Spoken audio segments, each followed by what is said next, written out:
Okay, so tomorrow is House of the Dragon season 2. I'm super excited. But I remember nothing. So I went back and I watched the season finale from season 1 tonight. And here's what I learned. So although the princess is married to her uncle, her father is married to her friend, who's the queen. And the queen and her father have all of those evil blonde-haired children, while Princess Rhaenyra and her uncle have all these brown-haired children. Now, I think that those children are from the hot guard that she was sleeping with, but I can't remember where he went. I think he stayed with the queen. Regardless, he was really attractive, and I think those children are his. Basically, in this episode, she's pregnant, gets word that her father has passed away. Not only has her father passed away, but the queen, his wife, her old friend, has placed her son in as the king. Made a whole thing, had the people come, did the whole whatever, made a big scene. So that's done. So by the time the princess hears about her father's passing, there's already another king on the throne.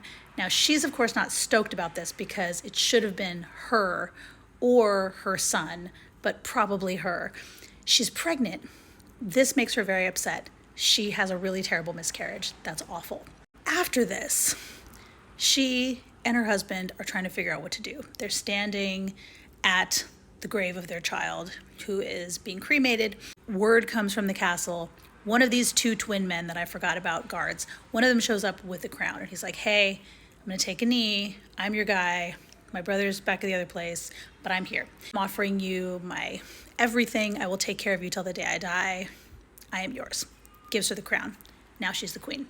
So she now and Daemon are trying to figure out like how they're going to navigate all of this. You know, the people from the palace come and they're like, hey, look, your sons can be like chalice carriers and stuff. Like, let's just keep it cool. We don't need to have a war.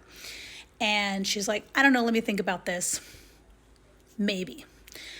My kids are not going to serve you, but like there's got to be a way around this. So then she decides to send her two sons on dragons, one to go talk to one family, one to go to talk to another family who had pledged her allegiance, that they would help her through this, they would take a knee, they would serve her.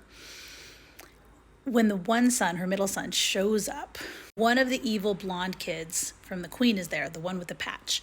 And his eye was taken, I believe, by this child when he was little by accident, but it's like a whole thing. So he then is kind of like poking at the little brown-haired kid and is like, hey, your mom has no right to the crown. My brother is the king. You need to get it together. And the kid's like, hey, my mom told me not to fight while I'm here. I'm a good boy. I'm out. So he goes and he gets on his dragon and he's heading out. And then evil blonde-haired dude decides that he's gonna like kind of mess with him a little bit. Get in the air, he's kind of taunting him, he's sort of yelling at him. He's kind of a bully. So you're like, okay, like enough with that already. Obviously, there's gonna be a war. You don't need to like mess with the kid.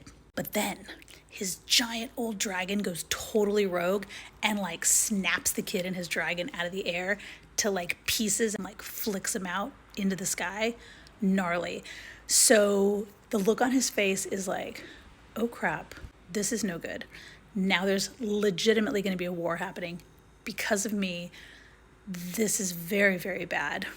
Cut to the princess, her husband walking over to her, whispering something in her ear, her turning with this look on her face. She's clearly gotten word of what happened to her son.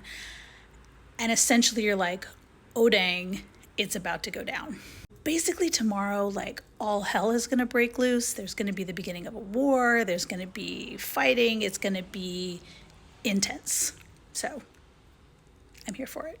What did I forget? I'm sure I forgot a lot. Please tell me what I forgot. But also, if you remember where the hot guard is, did he stay at the castle? Because he was great. And I completely forgot what happened. Did he go somewhere? Did he join like another? I feel like maybe he left. I don't know. I can't remember. But anyway, tomorrow, House of the Dragon. I'm so excited.